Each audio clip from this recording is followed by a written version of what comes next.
So here's the O2 motor that we pulled out a few weeks ago. We've been kind of busy to get back to it, but we're getting back to it today. And we got the harness off yesterday. So here's the O2 harness.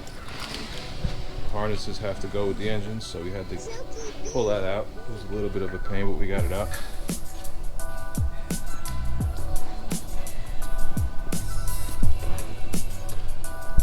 Okay, so this is my original Maxima I've had for whatever, 4 something years.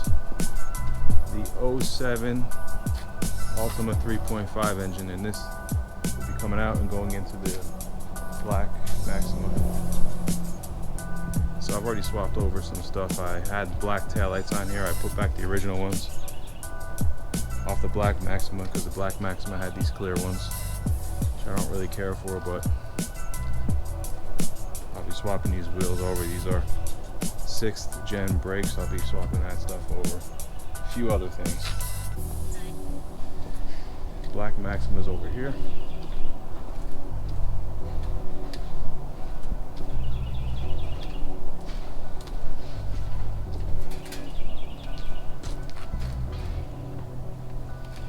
That's just stuff we pulled out or off. So we put some of this stuff back in place yesterday. We had things kind of taped off and zip tied and stuff like that so we could paint. Like I said, we pulled that engine harness out of there, so that's out and on top of the other engine.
Chris is adamant that I have to talk to you, so I'm going to talk to you.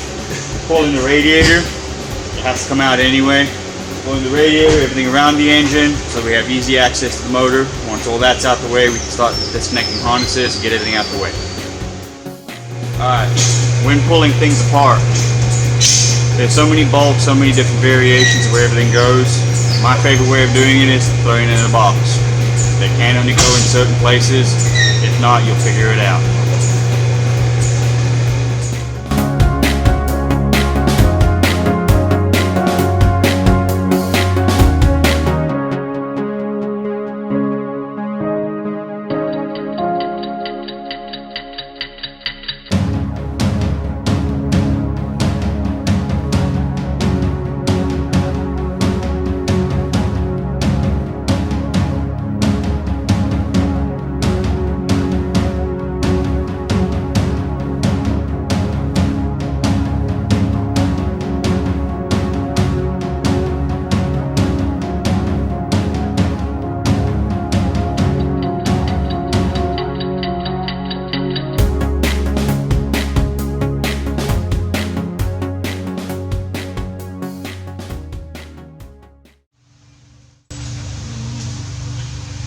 No, it just wasn't recording.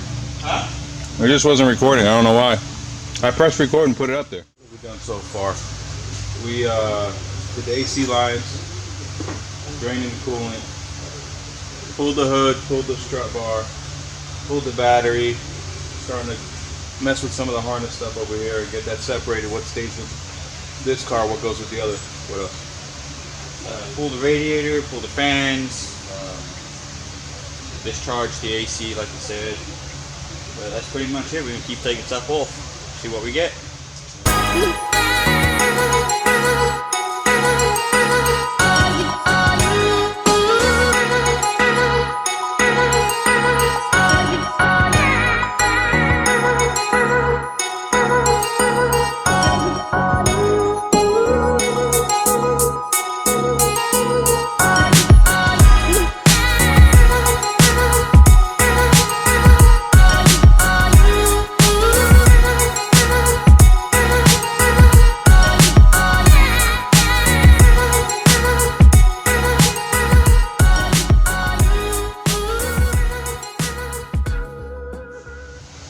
Alright guys, one thing we just got to mention. There are 3 different harnesses and 3 different ways this stuff hooks in. There's an engine harness, and there's a car harness, a body harness if you will. And most of the engine stuff will stay with the engine. We won't even separate that. It'll come down as one unit. Once we loosen the motor mounts and the bottom cradle, it'll all fall out the bottom. Same with the AC system. We don't need to dismantle all the AC off the car. It'll be useless, it'll be pointless. All we're going to do is we're going to take some of the lines off and removing it, and that way we can drop down the engine.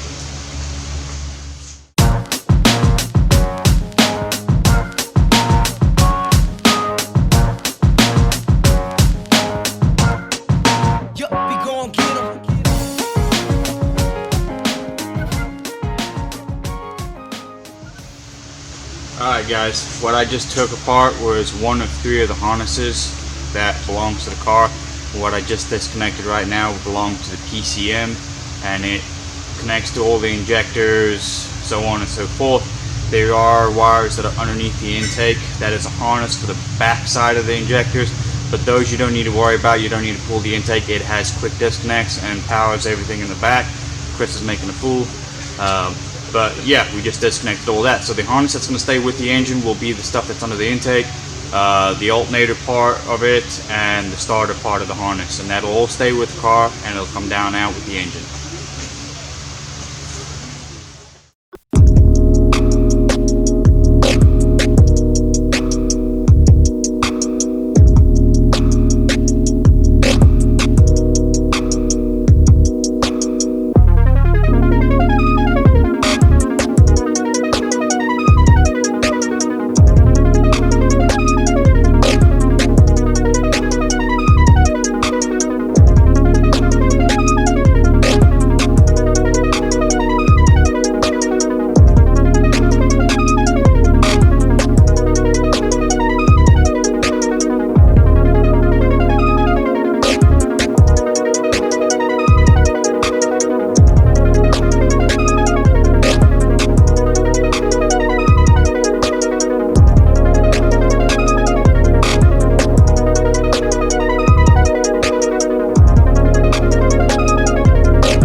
know? Sure, when the compressor turns off.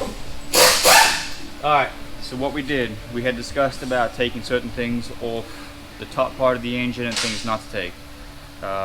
We had mentioned that we're not going to loosen the power steering pump until we get to the bottom. We did not take it off the engine.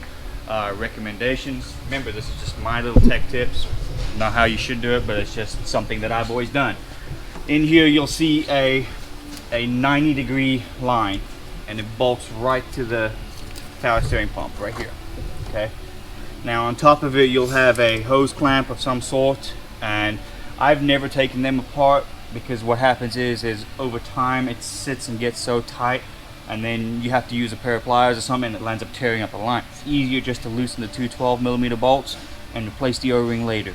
Then you're gonna have this big banjo that is the hard line that comes right into the power steering pump. Just loosen that, put the banjo back in, leave the lines hanging, and pull it all the way out. Alright, so that'll cover everything on the power steering pump side. What you want to do next is we have to pull the axles. Okay, so go ahead and loosen the tie rod ends. Not that you have to, it just makes it easier because now you can swivel the whole pitman and everything, get all that out the way. Then next we're going to loosen the two struts, bolts, get them out the way so this will all lean forward. Once that leans out, we can pull the axle. We pulled the Carter pin and the axle nut, that'll come out. And then in the inside here you're going to have 3 bolts, and they hold in a cage, and what they do is they just stop the bearing from moving back and forth because it has a jack shaft on this side. Because this being the longer axle has to have a jack shaft and it rides on a bearing. Also behind the header here, right? Yep, they're right behind the header. They're not too bad to get at. They're 3 12mm bolts. Really not that hard. Once you get them out, you're going to take a pry bar and just kind of give it a little bit of a pop, because on the end of the axle you're going to have a circlip, and that sits nice and tight inside the transmission and doesn't allow it to leak and so on and so forth. When you get done with that, you're going to have to loosen the exhaust to wherever it mates up. That way this will all come down in one piece. Like I said, this is the bottom part of the cradle. This is the only thing that's holding the engine in place, and it's held in by 4 bolts. 2 here, 2 here. Once those are out, this engine will be down on the ground. Alright, cool. Alright guys, so what we're at right now, we're a little bit behind schedule. I was hoping to have the engine out at 10 o'clock, but due to unforeseen things, we have to start at 10 o'clock. It is now 11:30, and we have everything basically taken off the engine. Everything's ready to go. All we're waiting on right now is just the transmission to continue bleeding out whatever over residue it has from the transmission fluid. Get that out and on the ground, and then we're going to pull the engine. So within an hour or 2 hours, you can have these engines out. You know, depending if you have all the tools and everything at your disposal.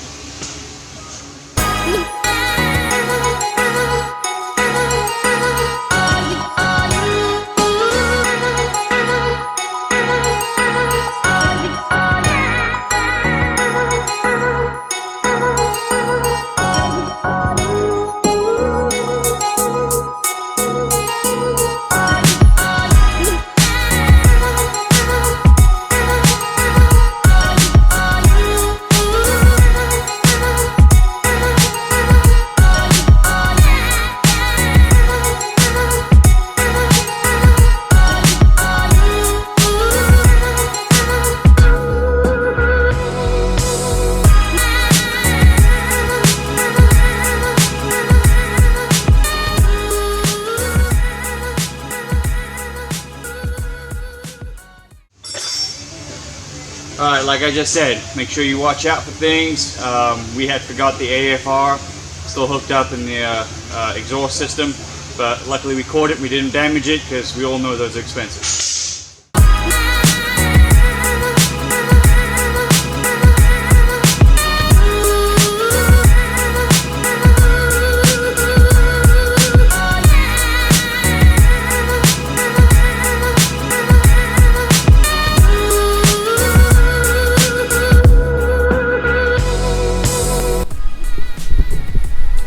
Got the 07 3.5 engine out. Now the real fun begins. So we did this in how long? About an hour and a half, right? Yep, close to 2 hours. It always comes out easier.